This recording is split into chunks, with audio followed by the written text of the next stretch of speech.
Boa noite. Boa noite também agora. Boa noite para você que está em casa, nos assistindo também. Ó. A gente está dando continuidade à nossa série. A gente tem conversado acerca de um livro que já foi publicado, tá para ser, tá aí e tal. O Evangelho na Vida, do Timothy Keller. Esse livro aborda a relevância e a importância que o Evangelho tem nas nossas vidas e como ele impacta todas as esferas da nossa existência. A gente geralmente trata o Evangelho, ou pelo menos o nosso exercício religioso, como algo que se resume aos domingos. E uma coisinha boa que a gente faz no final de semana. Mas quando nós olhamos a partir da Escritura, a partir da sabedoria bíblica, a gente percebe que o Evangelho ele é muito mais poderoso e é uma mensagem de redenção, de transformação e de uma verdade que a humanidade se esqueceu. Verdade de que nós fomos feitos pelo Senhor para conhecermos, amá-los, vivermos com Ele, glorificarmos a Ele eternamente. E hoje a gente vai falar sobre idolatria. Peraí, está funcionando? Deixa eu ver se...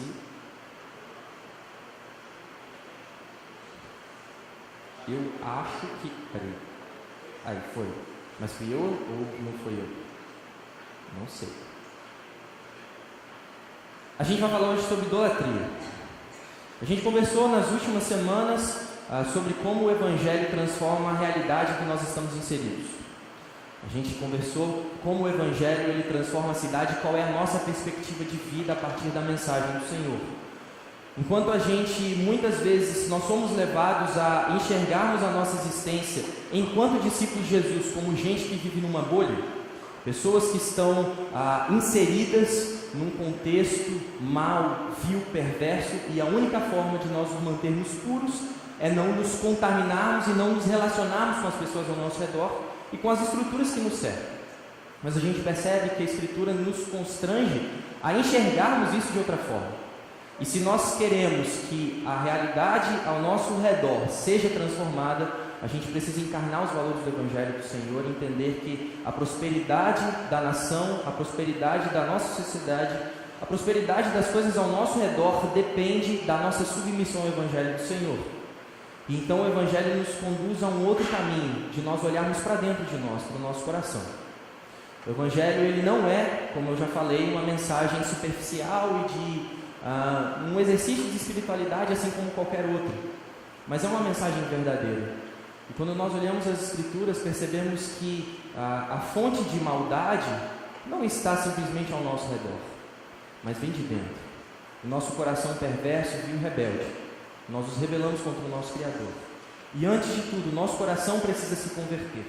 O nosso coração precisa se voltar ao Evangelho do Senhor, precisa ser confrontado e impactado. E hoje a gente fala de algo que vem por conta de um coração insubmisso. A gente fala de idolatria. E quando a gente fala de idolatria, eu sei que na cabeça de vocês já vem logo a ideia de aquelas tribos indígenas, aquelas sociedades bem rudimentares e bem antigas, que cultuam a divindades e imagens, holocaustos levantados, erguidos, e algo muito ultrapassado. Eu sei que é isso que vem à cabeça, porque é isso que vem na minha cabeça logo quando falo em idolatria. Mas a Escritura nos conduz a enxergarmos a idolatria de uma outra forma, não somente como as imagens que nós levantamos, os ídolos de pedra, de madeira, de ouro, de bronze, de qualquer outro material que nós erguemos, numa tentativa de substituirmos o nosso Senhor do centro da nossa existência. Eu queria que, como base, o texto não será projetado, e eu fiz isso de propósito, eu quero que você abra sua Bíblia. Romanos capítulo 1. A gente vai ler do versículo 18 até o versículo 25. Se você não está aí, você consegue identificar alguém que não está com a Bíblia, por favor, chegue perto dela, compartilhe da Escritura. Romanos capítulo 1, do versículo 18 ao versículo 25. Nós vamos voltar a esse texto ao longo da nossa conversa, mas eu queria que nós tivéssemos esse texto como base. Diz assim, Romanos capítulo 1, do versículo 18 ao versículo 25. Portanto, a ira de Deus é revelada dos céus contra toda impiedade e injustiça dos homens que suprimem a verdade pela injustiça. Pois o que de Deus se pode conhecer é manifesto entre eles, porque Deus lhes manifestou. Pois desde a criação do mundo, os atributos invisíveis de Deus, seu eterno poder e sua natureza divina têm sido vistos claramente, sendo compreendidos por meio das coisas criadas, de forma que tais homens são indesculpáveis. Porque tendo conhecido a Deus, não o glorificaram como Deus, nem lhes renderam graças, mas os seus pensamentos tornaram-se fúteis e o coração insensato deles obscureceu-se. Dizendo-se sábios, tornaram-se loucos, e trocaram a glória do Deus imortal por imagens feitas segundo a semelhança do homem mortal, bem como de pássaros, quadrúpedes e répteis. Por isso, Deus os entregou à impureza sexual, segundo os seus desejos pecaminosos do seu coração, para a degradação do seu corpo entre si. Trocaram a verdade de Deus pela mentira, e adoraram e serviram a coisas e seres criados em lugar do Criador, que é bendito para sempre. Amém. Vamos orar? Senhor, que este seja um tempo de encontro genuíno com o Teu Evangelho, que este seja um tempo onde nós nos encontramos desarmados, onde nós estamos dispostos a aprender com o Senhor, a aprender do Senhor. Que o Teu Evangelho constrange o nosso coração a abandonarmos a idolatria, que nós não enxerguemos esse problema como algo do outro, algo que não mora em nós, mas que nós entendamos o quão é importante nós vivermos única e exclusivamente para a honra e glória do Senhor. Em nome de Cristo Jesus, nós oramos. Amém. Quando a gente fala de idolatria, então, a gente pensa em tribos antigas, de gente que roda assim num círculo, cantando umas coisas que a gente não entende um pouco. É um entendimento bem rudimentar. Mas quando nós olhamos para a Escritura, a gente percebe que idolatria é algo que está dentro do coração do ser humano. Primeiro porque no início de tudo, a partir de uma perspectiva da sabedoria bíblica, a idolatria ela começa quando o ser humano se rebela com o seu Criador. O apóstolo Paulo, aos Romanos, ele faz esse paralelo e ele mostra que o pecado de rebeldia de Adão e Eva no jardim, ele não foi simplesmente uma desobediência a Deus, mas o desejo de ser independentes, o desejo de viver a sua própria vida distantes do Criador, sem nenhum compromisso com aquele que os fez. De certa forma, então, eles estavam idolatrando a sua própria imagem. Eles entendiam que eles eram maiores e superiores de Deus, ou pelo menos, ainda podia até considerar que Deus era Deus. Mas Deus não precisava interferir na vida do ser humano. E a gente percebe que, a partir desse texto que nós lemos, o ser humano ele resolveu trocar a forma natural de viver a vida, e entenda como natural, é a submissão ao governo amoroso e justo de Deus. E resolveu viver a sua própria vida, criando seus próprios ídolos, criando as coisas que eles pudessem adorar. E aqui é interessante porque a gente não consegue conceber a realidade humana sem que haja um objeto de adoração. Desde o mais devoto de qualquer religião ou de qualquer outra espiritualidade, até aquele que se considera ateu. O ser humano, ele precisa de algo que o transcenda. Ele precisa de algo para adorar. Ele precisa de algo que responda aos problemas e às suas indagações mais íntimas.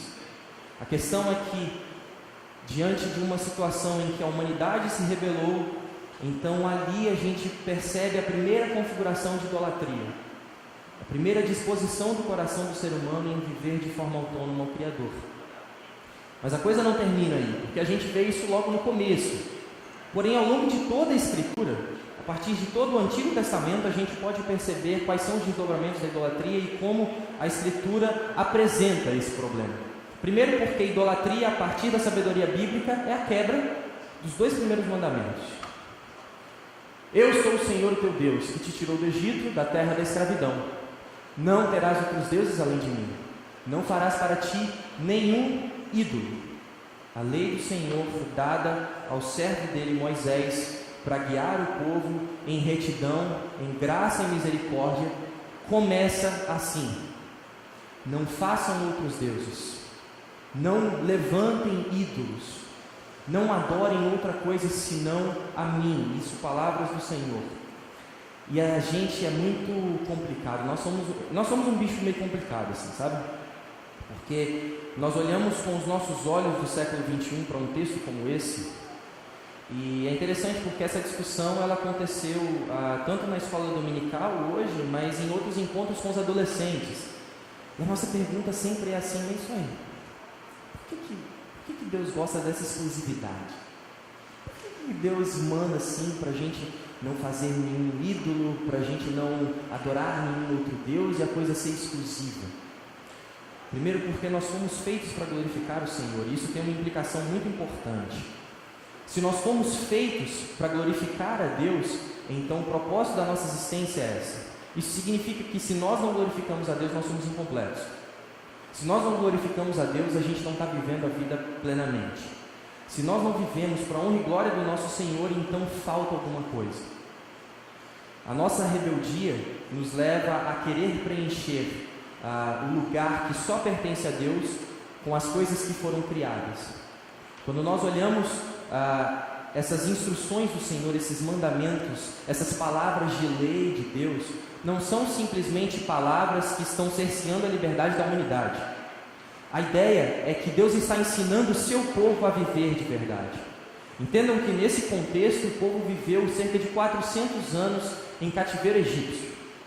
Eles viveram por 400 anos acreditando que as coisas haviam sido criadas por um determinado Deus, que as coisas vinham à existência e as plantas cresciam e as árvores davam seus frutos porque uma outra divindade assim o fazia. Ao longo de toda a história, quando nós olhamos as civilizações antigas, todas as civilizações antigas elas têm as suas explicações, os seus porquês sobre as coisas serem do jeito que são. Então, quando uma árvore dava fruto para uma civilização, por exemplo, o que aconteceu foi que Baal teve uma relação com a sua amada Asterote, e que a partir da chuva que encontra o solo, as coisas germinam, e assim as árvores dão os seus frutos, as plantas começam a crescer e existe vida no solo. Da mesma forma como quando aconteciam tempestades enormes nos mares, era porque Iã, o Deus das águas dos cananeus, por exemplo, estava irado, estava raivoso. E todas as coisas aconteciam assim. Quando havia seca no Egito, é porque o Deus Nilo estava frustrado, estava com raiva. E assim, a humanidade tentava responder às coisas distantes da realidade da criação do Deus revelado nas Escrituras. Deus então relembra o seu povo. Deus dá esses mandamentos não como uma forma de cercear a liberdade deles, mas de ensiná-los, e ensiná-los na verdade. Eles passaram muito tempo da existência deles aprendendo que as coisas vieram por conta de divindade A e divindade B. Mas Deus tem um compromisso com os seus e os conduz num caminho de verdade, ensina eles a viver a vida e enxergar a existência de forma verdadeira. E é por isso que esses são os primeiros mandamentos. Quando nós então falamos de idolatria numa perspectiva bíblica, é a desobediência desses primeiros mandamentos. Mas a coisa não termina aí. A gente ainda enxerga uma outra postura de como nós devemos enxergar a idolatria. Primeiro porque a partir da sabedoria bíblica, a partir de uma espiritualidade bíblica, a gente percebe que nós devemos fugir. A gente é encorajado a ir contra os ídolos, não somente não reconhecê-los, mas lutarmos contra. Quando nós olhamos este salmo, a gente percebe qual é o tom da palavra de Deus com a gente. Quem poderá subir no monte do Senhor? Quem poderá entrar no seu santo lugar? Aquele que tem as mãos limpas e o coração puro, que não recorre aos ídolos. Aquele que é considerado limpo diante do Senhor é aquele que depende do Deus Criador. É aquele que glorifica ao Deus que o trouxe à existência, ao Deus que conduz o seu caminhar, ao Deus que dá tudo o que precisa. Idolatria, então, é uma decisão do nosso coração em vivermos rebeldes ao governo amoroso do nosso Senhor. Interessante porque um importante reformador, Martinho Lutero, ele traduz de forma muito singular o que significa idolatria. Todos aqueles que não confiam em Deus em todos os momentos, nem confiam em seu favor, graça e boa vontade em todas as suas obras ou em seus sofrimentos, vida e morte, mas buscam o seu favor em outras coisas ou em si mesmos, não obedecem a esse primeiro mandamento e praticam real idolatria, mesmo que façam as obras de todos os outros mandamentos, e além disso, tenham em todas as orações jejum, obediência, paciência, castidade e inocência de todos os santos combinados. Pois a obra principal não está presente, sem a qual todas as outras não são nada, a não ser mera farsa, exibição e fingimento. É duro, né? A gente perceber então que de nada vale o nosso exercício religioso, de nada vale os nossos encontros aqui, se antes nós não mantemos o nosso coração distantes da idolatria. E aqui é interessante porque a gente entra propriamente para a temática de hoje. A idolatria ela é o pecado por trás dos pecados. A idolatria é o primeiro pecado que nós cometemos, porque antes nós decidimos por vivermos da nossa própria forma.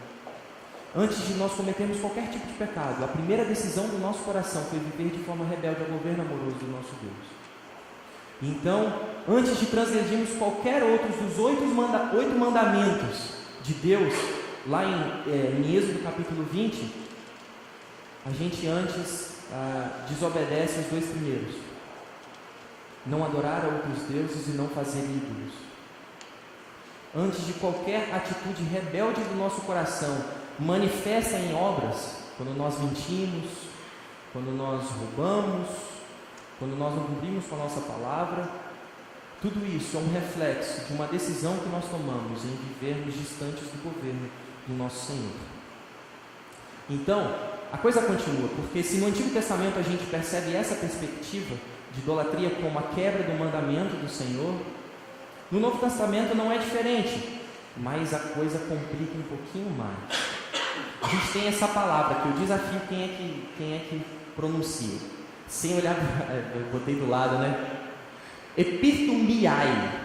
Olha que bonito, só vou falar uma vez, tá? Pronto, acabou. Mas a ideia dessa palavra é que ela compreende um desejo desordenado. E comumente, no Novo Testamento, a gente percebe que essa palavra está sempre relacionada com o conceito de idolatria do Antigo Testamento. E aí, por exemplo, quando a gente olha lá para Gálatas, capítulo 5, do versículo 22 ao versículo 26, que fala sobre os frutos do Espírito, a gente percebe que esses desejos, essa palavra, esse desejo desenfreado, desgovernado, fora de ordem, ele está sempre relacionado com os perigos de nós vivermos puros em nosso caráter. O caráter cristão, ele está em constante perigo diante dos nossos desejos fora de ordem. E a coisa continua, porque as implicações disso para a nossa vida, elas são contundentes. David Powlison, um autor cristão, ele encara da seguinte forma: se idolatria é a palavra característica e sintética do Antigo Testamento para o nosso afastamento de Deus, então desejos é a palavra característica e sintética do Novo Testamento para o mesmo afastamento. Ambas são formas abreviadas para expressar o problema dos seres humanos. O Novo Testamento funde o conceito de idolatria e o conceito de desejos desordenados e dominadores da vida. A idolatria se torna um problema do coração, uma metáfora para a luxúria humana, o desejo, o anseio e a demanda gananciosa. Se a gente está acostumado a tratar a idolatria como as coisas que outras pessoas de outros ritos, de outros credos faz, a Escritura responsabiliza a gente e fala que a idolatria nasce do coração e que é como se estivesse dando vazão aos desejos de luxúria, de ganância que há dentro de nós. Se no Antigo Testamento o povo tinha que lidar com a tendência de querer explicar as coisas fora da realidade divina, fora da realidade do Deus que se revela na sua palavra, hoje nós criamos ídolos, nós levantamos imagens que a gente não vê, nós criamos a seres que governam a nossa existência, mas que eles não são físicos. São entidades ao nosso redor. São criações da nossa cabeça, mas que têm um poder absurdo e que dão vazão aos nossos desejos mais íntimos, mais cheios de ganância, de luxúria, que mostram da nossa vaidade, que mostram da nossa insubmissão ao governo do nosso Deus. Então, a gente é convidado não a ter uma postura de, ok, os ídolos estão ali, eu consigo identificá-los, eu sei o que são e é só eu não chegar perto. Mas a Escritura nos constrange a fugirmos. E eu não consigo entender uma fuga a gente parado. Imagine se você vendo uma pessoa suspeita subindo aqui essa rua, e aí você resolveu dentro de si, eu vou fugir. E qual é a sua atitude? É ficar parado, ficar aqui no cantinho. Sim? Não faz nenhum sentido. Da mesma forma como não faz sentido nós termos a disposição do nosso coração de fugirmos da idolatria, de vivermos completamente submissos ao governo amoroso de Deus e não mudarmos em absolutamente nada.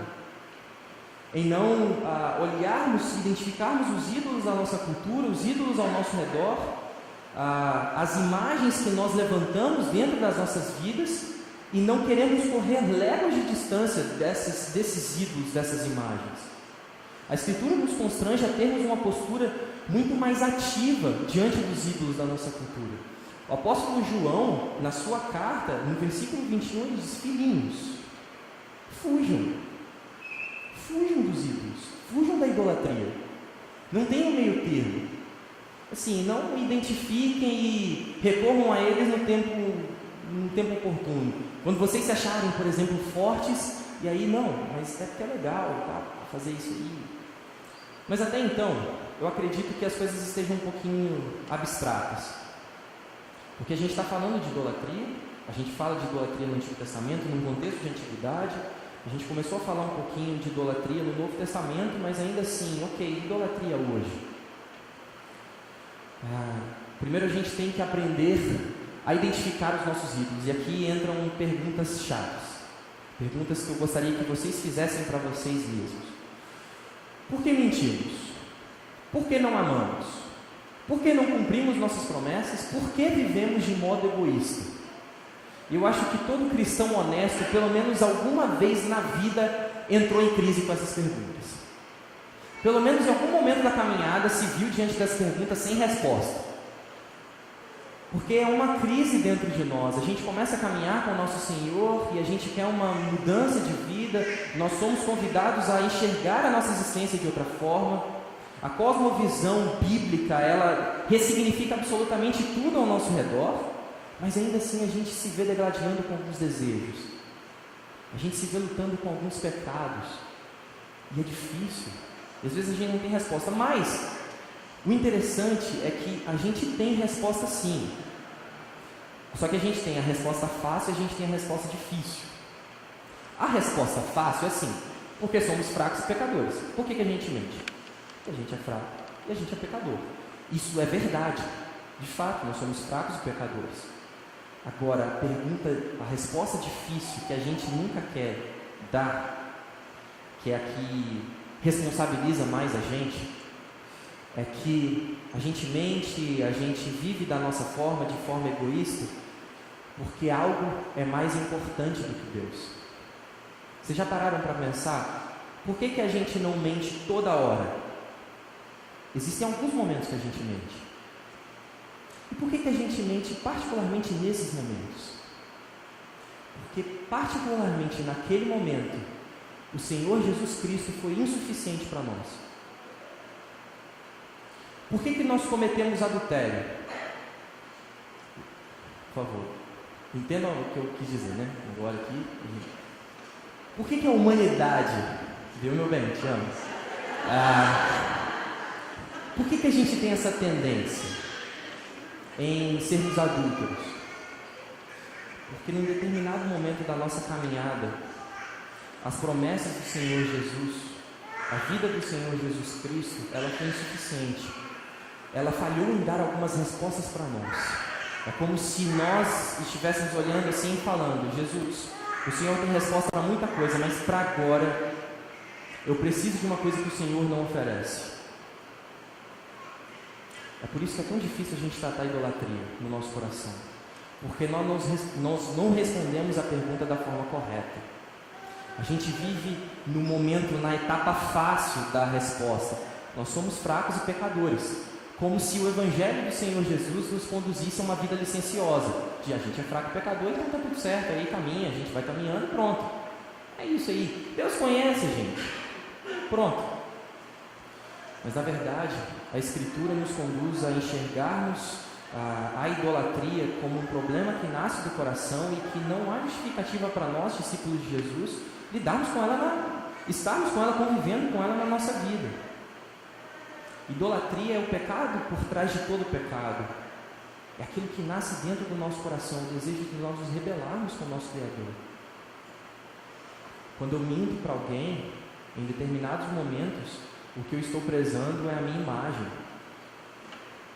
Quando eu não cumpro com a minha palavra, em diversos momentos eu estou prezando pelo meu próprio prazer, porque eu não quero me envolver com uma determinada pessoa.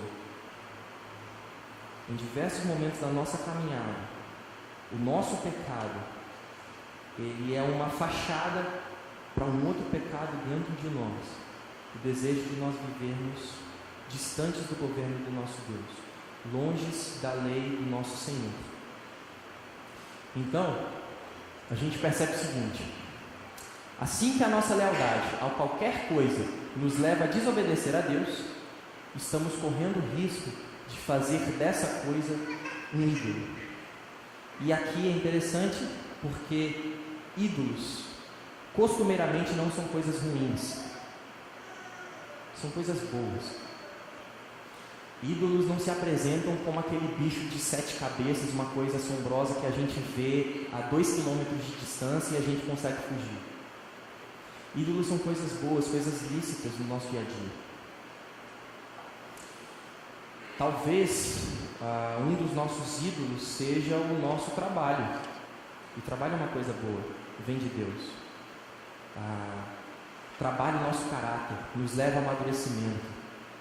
O trabalho é a forma de Deus mostrar que Ele dá o nosso sustento, mas Ele nos dá propósito de vida.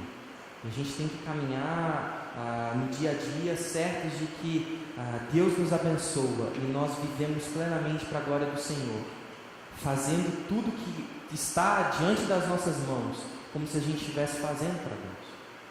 O problema é que, como nós falamos, idolatria é o desejo desordenado, fora de ordem. E aí, o trabalho, que é algo lícito, dado por Deus, pode ser um problema grave na minha vida, porque eu coloco à frente da minha família, por exemplo.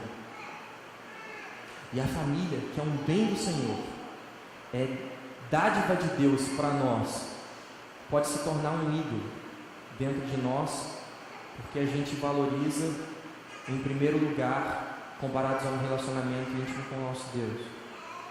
Coisas boas têm um potencial enorme de se tornarem ídolos dentro de nós. E a gente tem que estar atento ao sinal. Quando a nossa lealdade, a nossa lealdade a Deus, ela começa a ser colocada em xeque diante de alguns desejos nossos, diante de algumas situações da nossa vida, coisas ao nosso redor, então é muito possível que essas coisas, elas estejam se tornando ídolos dentro de nós. Foi? Não foi. Então,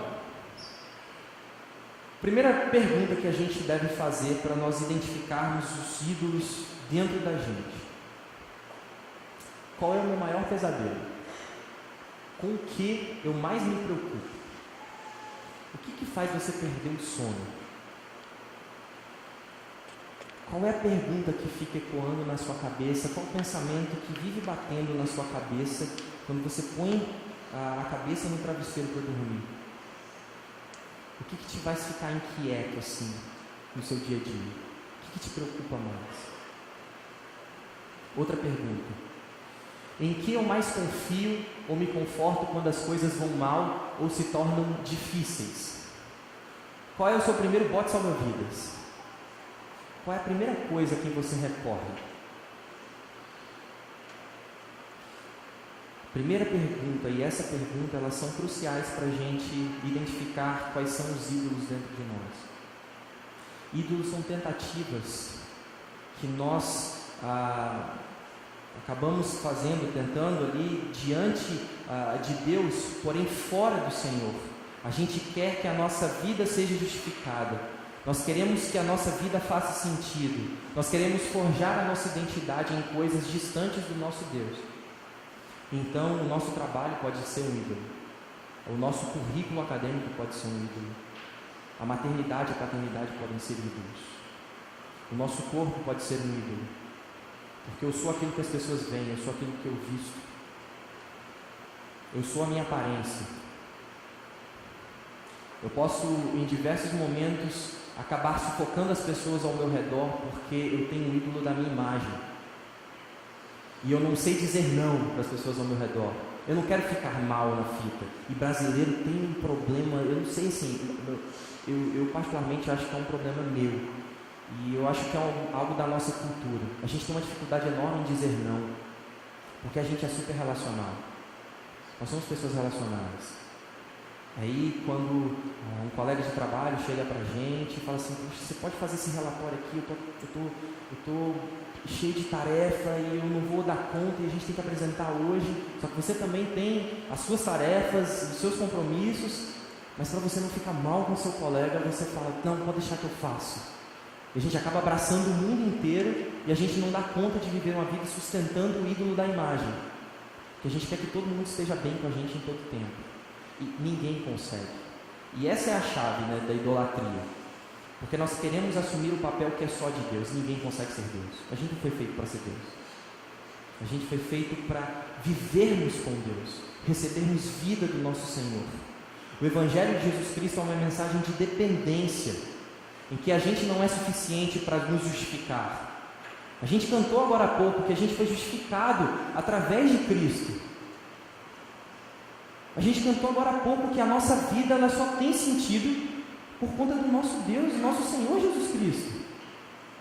Por que constantemente nós lidamos com essa realidade da idolatria? Por que o nosso coração ele se sujeita sempre, constantemente a ídolos, a imagens, a coisas que nós levamos ao patamar de Deus na nossa vida e nós esquecemos do governo de graça do nosso Senhor?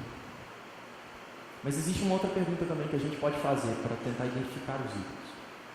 O que mais faz aumentar minha autoestima? Do que eu tenho mais orgulho? Isso aqui quase que o que te motiva a levantar de manhã? O que faz você assim encontrar com as pessoas no seu dia a dia? O que te dá orgulho? O que eleva a sua autoestima?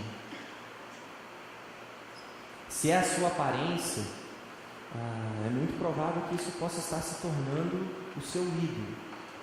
Se é a sua família bonita, e eu confesso assim que eu me orgulho, gente, eu me orgulho tanto quando vocês elogiam Melina, porque ela é a minha cara.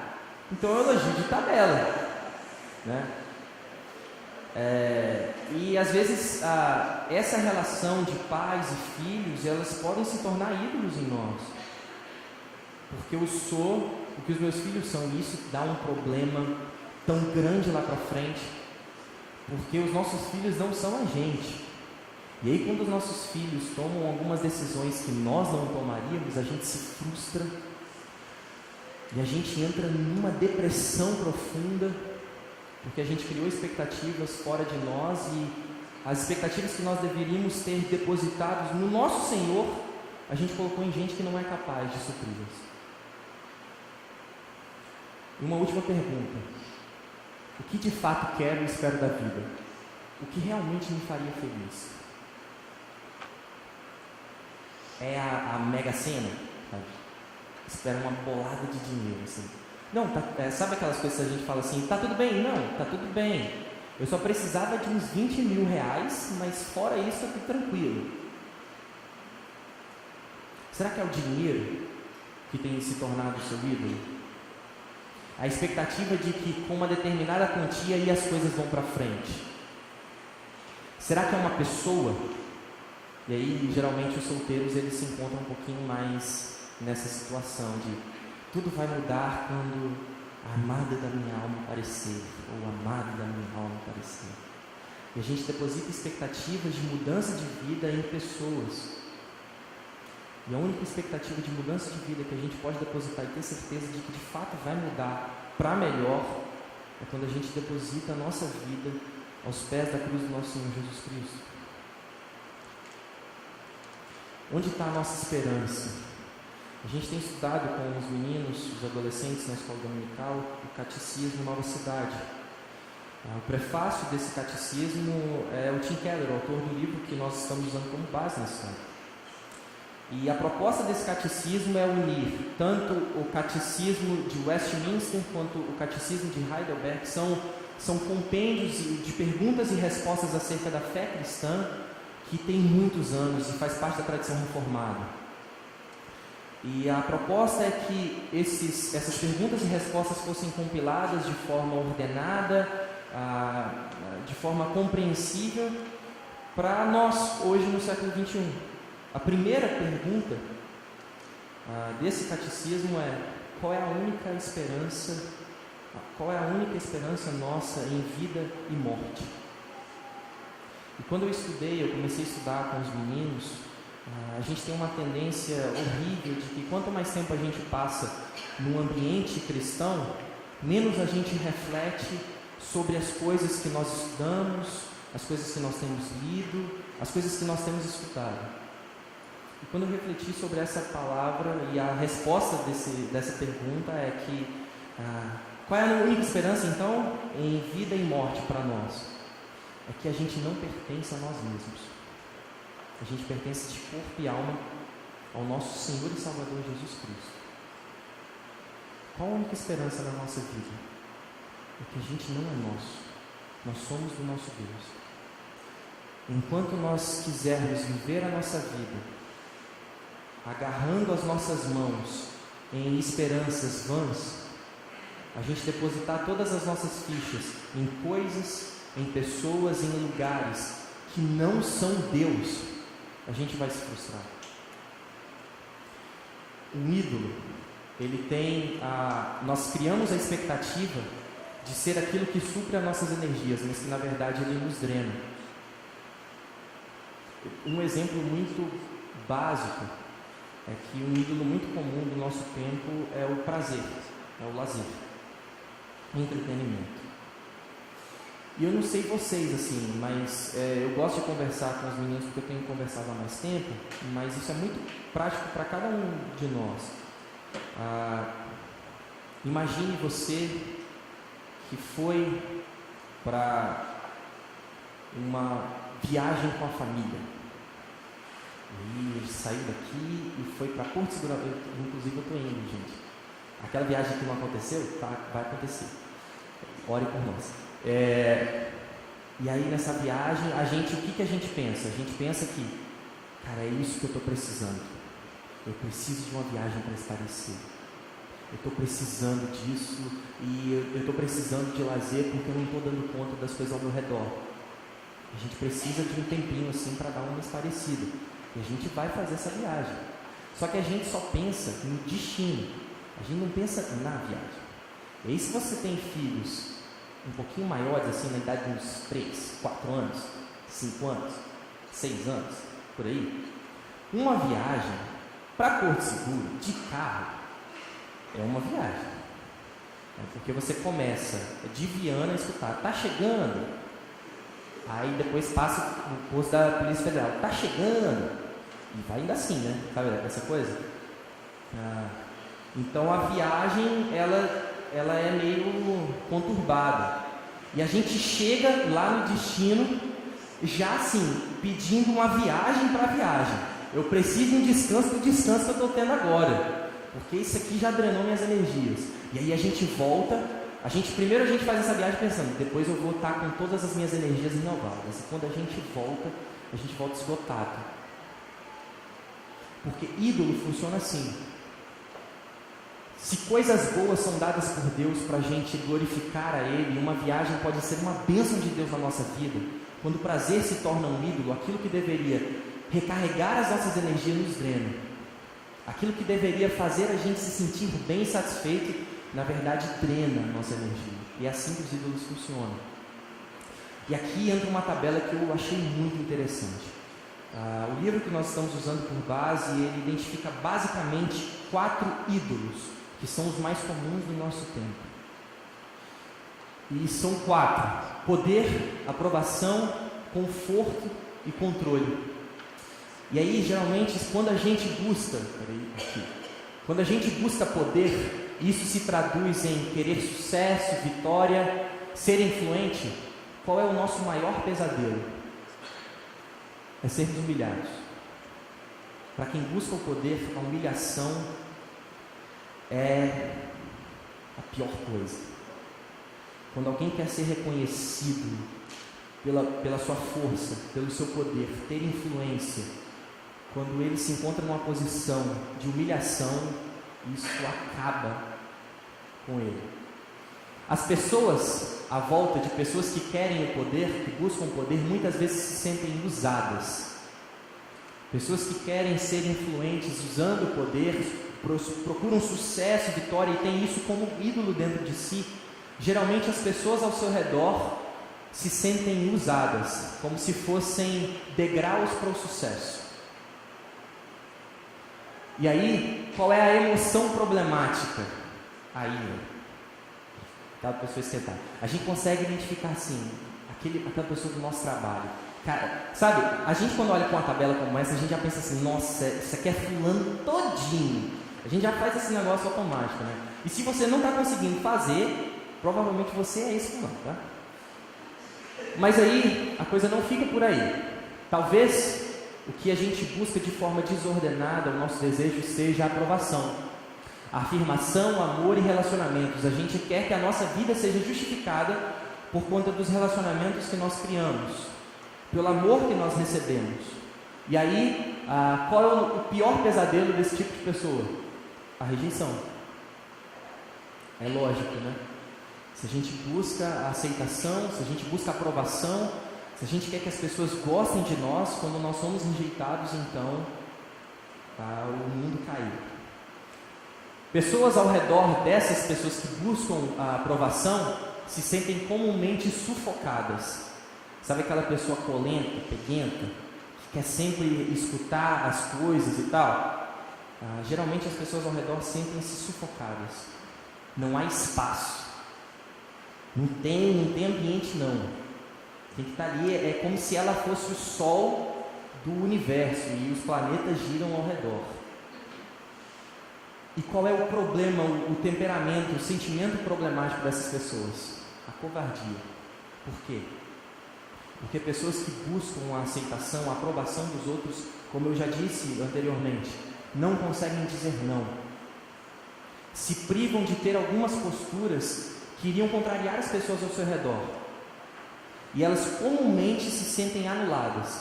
Elas querem aprovação, mas ficam numa identidade sempre camuflada por trás das outras pessoas. Sabe aquele Maria vai com as outras? É basicamente isso. Então a gente continua. Quando a gente busca o conforto de forma desordenada, a gente quer privacidade, ausência de estresse, a gente quer liberdade, a gente quer estar só. Para a galera que gosta um pouquinho mais de solidão, e eu me identifico nisso, tá? Porque eu não vou ficar de fora desse negócio não. Quando a gente busca isso de forma desordenada, o maior pesadelo é o estresse e a exigência. É quando chegam assim, ó, Rafael, você vai ter que fazer isso aqui, assim, para daqui a 2 dias. Rapaz, que taquicardia que dá. Porque ninguém tem o direito de viver e mandar na minha existência. Eu sou eu. As pessoas chegam assim, pegam um bonde que está sentado na janelinha. Comumente, as pessoas ao redor desse tipo de gente se sentem negligenciadas.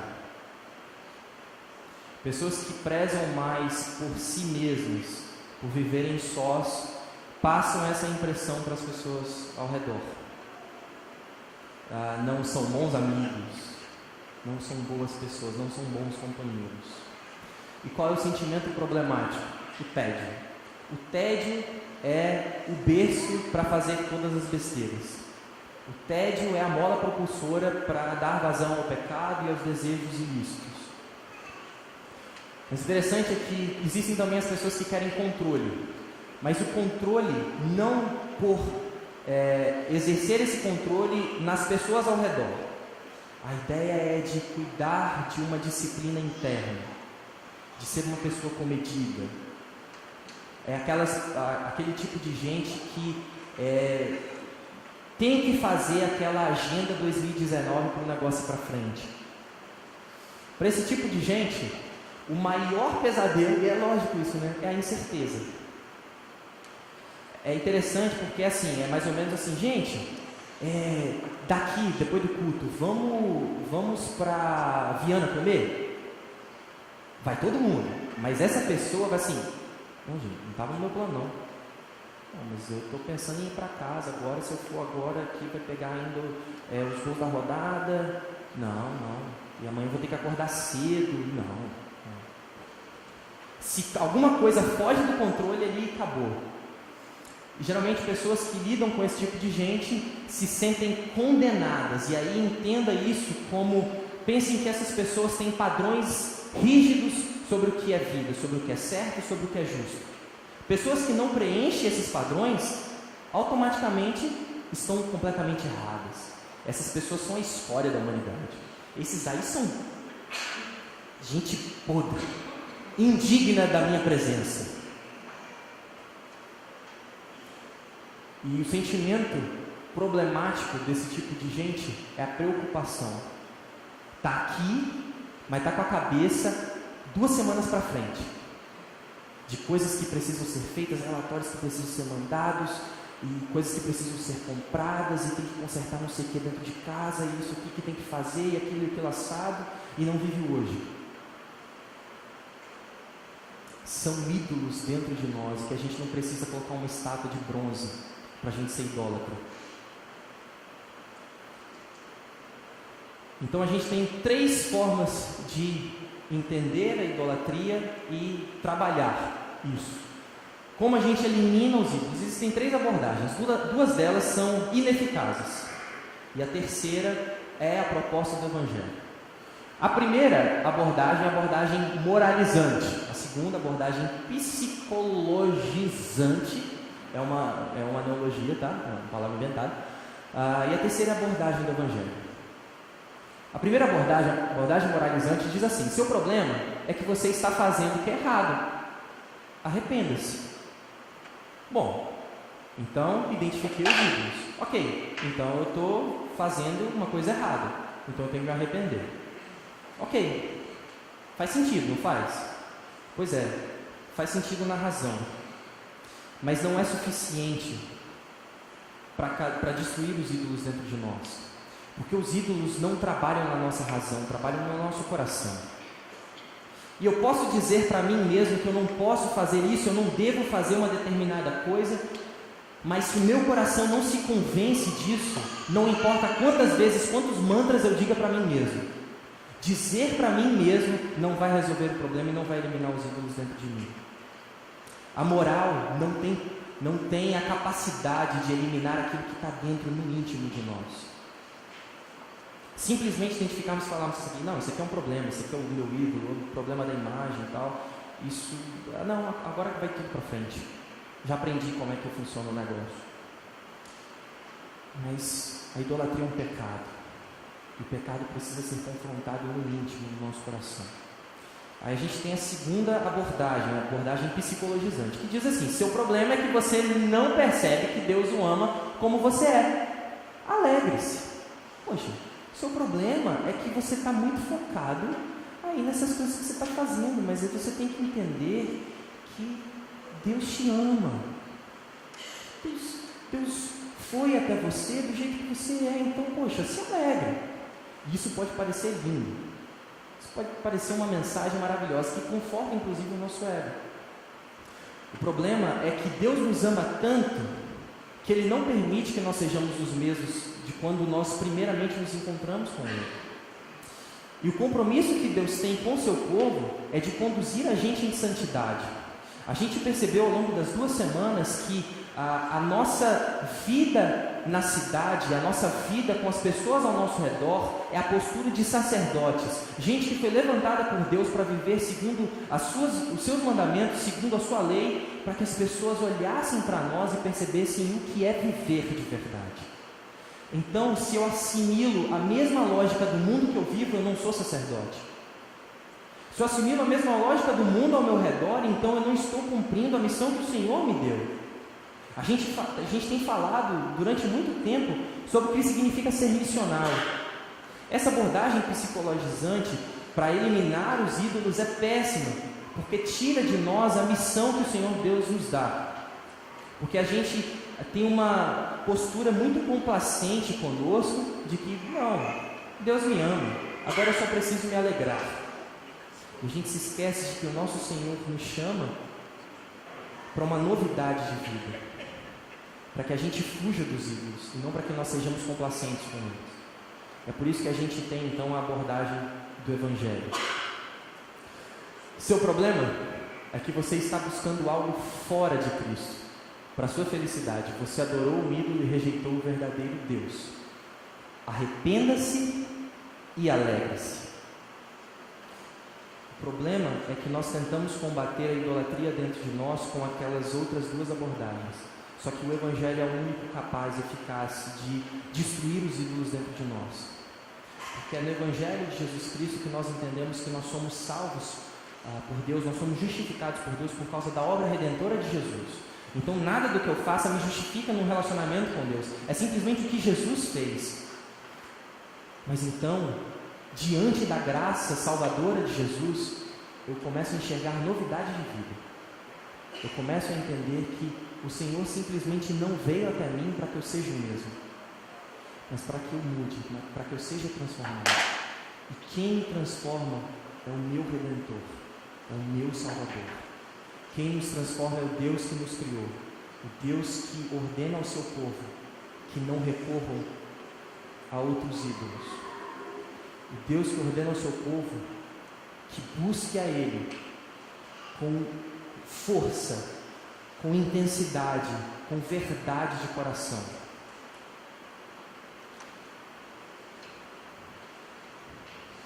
A gente é convidado, a partir do Evangelho, a nós reconhecermos as nossas falhas, a nós conseguirmos identificar os nossos ídolos, nos rendermos à mensagem salvadora do nosso Senhor, vivermos para Ele. No próprio texto de Romanos, no capítulo 6, versículo 14: pois o pecado não os dominará, porque vocês não estão debaixo da lei, mas debaixo da graça. Somente o Evangelho é capaz de trabalhar o nosso coração. Quando a gente entra simplesmente na razão, no nosso intelecto, identifica quais são os nossos ídolos e a gente não busca no Evangelho do Senhor Jesus, aqueles ídolos vão continuar. Somente o nosso Senhor penetra no íntimo de nós, nos constrange, aponta qual é o nosso erro, qual é o nosso pecado, e nos recebe com graça e misericórdia. É por isso que nós nos arrependemos e nos alegramos, porque o nosso Senhor nos ama. O nosso Senhor nos ama muito mais do que qualquer outro ídolo. O nosso Senhor nos ama muito mais do que nós mesmos. O nosso Senhor nos amou profundamente e foi até a cruz e morreu, recebeu o castigo que não era dele, para que nós tivéssemos vida, para que nós vivêssemos segundo o seu governo amoroso, não segundo os nossos próprios conceitos e vontades. Então a nossa postura diante da graça redentora do nosso Deus, se nós quisermos viver debaixo da graça do nosso Senhor, a gente precisa se arrepender dos nossos ídolos, e a gente precisa descansar e se alegrar na obra salvadora e no amor do nosso Senhor Jesus. Somente quando nós dermos esses 2 passos, a gente vai conseguir eliminar os ídolos na nossa vida. Somente quando nós nos arrependermos dos nossos caminhos maus, quando nós nos arrependermos da nossa insubmissão e nós nos voltarmos a nos alegrar e regozijar na presença do nosso Senhor, certos da obra redentora e salvadora do nosso Jesus Cristo, é aí que nós começamos a trilhar uma vida de completa glorificação e honra ao nosso Deus. Então, para a gente refletir e praticar, para a gente ir para casa, a primeira coisa que a gente deve fazer ao longo dessa semana, ao longo da nossa vida, é nomear os ídolos. Dê nome aos ídolos. Identifique quem são. Geralmente, a gente não consegue resolver problemas na nossa vida se a gente não para conversar. Juliana, se ela estivesse aqui, ela ia fazer assim, isso é verdade. Ah, tá ali. Isso é verdade. Ela ia falar assim. Porque, eu não sei se é uma coisa do homem, mas é uma coisa minha, assim. Discutir com Juliana. Aconteceu, passou um tempo, eu resolvi dentro de mim. Tudo certo. Mas para ela, não. As coisas não estão resolvidas, a gente precisa conversar, sentar e conversar. E o pior é que ela está certa. Eu achei que os homens iam falar assim, né? Agora deixa eu ver pelo menos o que ela vai falar. Não, mas ela está certa. A gente só consegue resolver as coisas quando a gente sempre conversa. De certa forma, a gente só consegue resolver as coisas quando a gente identifica qual é o problema. A gente só consegue eliminar os ídolos na nossa vida se nós nomearmos quem são. É como se o nosso coração estivesse disposto a fazer essa oração. Senhor, essas são as coisas sobre as quais depositei minha vida e meu coração. E aqui é a parte onde você completa. Quais são as coisas que têm tomado o lugar de Deus no nosso coração?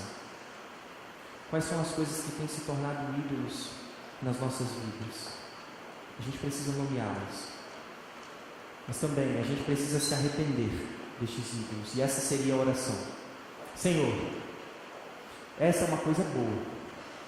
Mas por que eu tornei tão absoluta? Isso não pode me amar e me ajudar como tu me amas e me ajudas. Isso não é minha vida. Jesus é minha vida. Essa deve ser uma oração sincera para nós que queremos eliminar os ídolos da nossa vida. A gente precisa entender que as nossas decisões nos levam a um caminho de rebeldia. Mas o nosso Senhor, em graça e misericórdia, veio até nós para que a gente vivesse de verdade e aprendesse a viver. Para isso a gente precisa reconhecer os nossos pecados, a gente precisa reconhecer os nossos caminhos tortos, a gente precisa se arrepender dos ídolos, das coisas, das pessoas que nós elevamos ao patamar de Deus nas nossas vidas. Em terceiro lugar, regozije-se em Cristo. Provérbios 4, versículo 18 diz assim: a vereda do justo é como a luz da alvorada, que brilha cada vez mais até a plena claridade do dia.